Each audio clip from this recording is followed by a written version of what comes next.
आप जंग हरा सकते हैं, मौके छीन सकते हैं, लेकिन वोट देने की शक्ति को नहीं छीन सकते। नमस्कार दोस्तों, मैं हूं सुधीर यादव। आखिरकार 15 दिनों बाद यानी 29 जनवरी को सुप्रीम कोर्ट ने यूजीसी बिल 2026 पर रोक लगा दी। लेकिन सुप्रीम कोर्ट के इस कदम से किसी को आश्चर्य नहीं हुआ। सबको पता था कि यूजीसी बिल 2015 के प्रावधान ऐसे हैं जिसके खिलाफ याचिका सुप्रीम कोर्ट में जाएगी और सुप्रीम कोर्ट उस पर रोक लगा देगी। तो यह बात तो स्पष्ट थी कि सुप्रीम कोर्ट इस बिल पर रोक तो निश्चित ही लगाएगी। लेकिन यहाँ सबसे बड़ा सवाल यह है कि जब सरकार को यह बात पता था कि सुप्रीम कोर्ट इस बिल पर रोक लगा देगी, समर इसका विरोध करेंगे, तो फिर सरकार यह बिल लेकर क्यों आई? क्या यह बीजेपी का राजनीतिक प्रयोग था? पॉलिटिकल शिफ्टिंग थी? क्या बीजेपी अब SC, ST और OBC के सहारे आगे बढ़ना चाहती है, या फिर 90 और 10% के बीच की शक्ति को पहचानना चाहती थी? लेकिन इन सब बातों से ऊपर यहाँ सबसे बड़ी बात ह्यूमैनिटी और सोशल जस्टिस की है। आज दुनिया पत्थर युग से निकलकर अंतरिक्ष युग में पहुँच गया है, लेकिन भारत में अभी तक जातिगत भेदभाव और उत्पीड़न नहीं रुका है, बल्कि बढ़ता ही जा रहा है। यूजीसी के एक रिपोर्ट के अनुसार 2019 से लेकर 2024 तक उच्च शिक्षा में ST, SC और OBC के साथ जातिगत भेदभाव और उत्पीड़न के मामले 119% तक बढ़े हैं।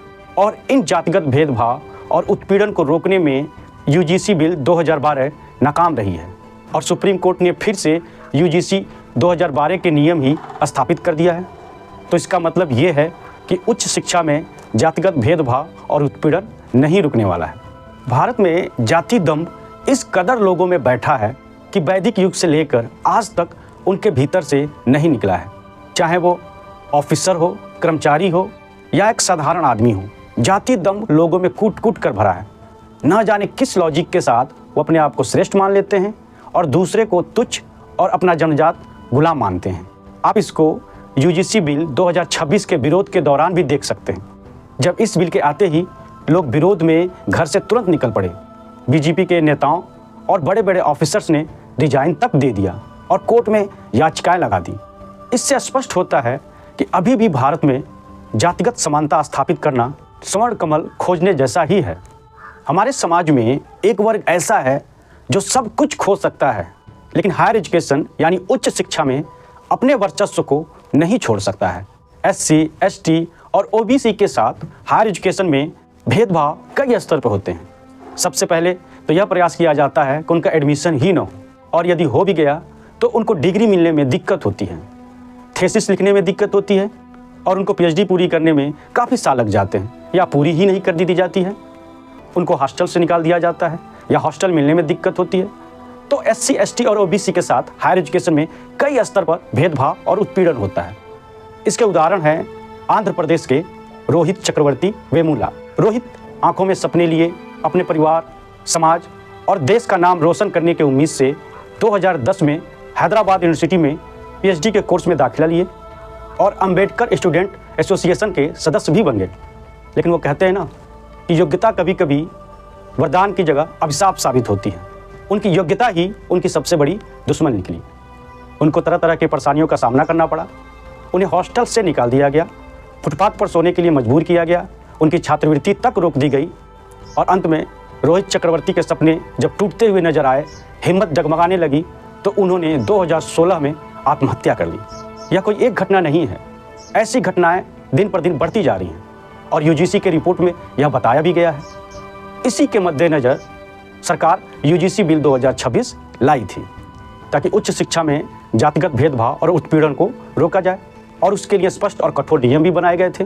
लेकिन सवर्णों के विरोध, नेताओं और अधिकारियों के इस्तीफे के दबाव में आकर यह बिल वापस ले लिया गया, यूँ कहिए समाप्त कर दिया गया और फिर से यूजीसी के 2012 के ढीले ढाले नियम को लागू कर दिया।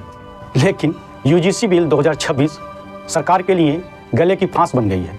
न उसे वो निगल सकते हैं और ना ही उगल सकते हैं। अगर यूजीसी बिल समाप्त नहीं होता तो स्वर्ण सरकार से नाराज़ हो जाती, और यूजीसी बिल के समाप्त होने के बाद निश्चित ही SC, ST और OBC सरकार से नाराज़ होंगी।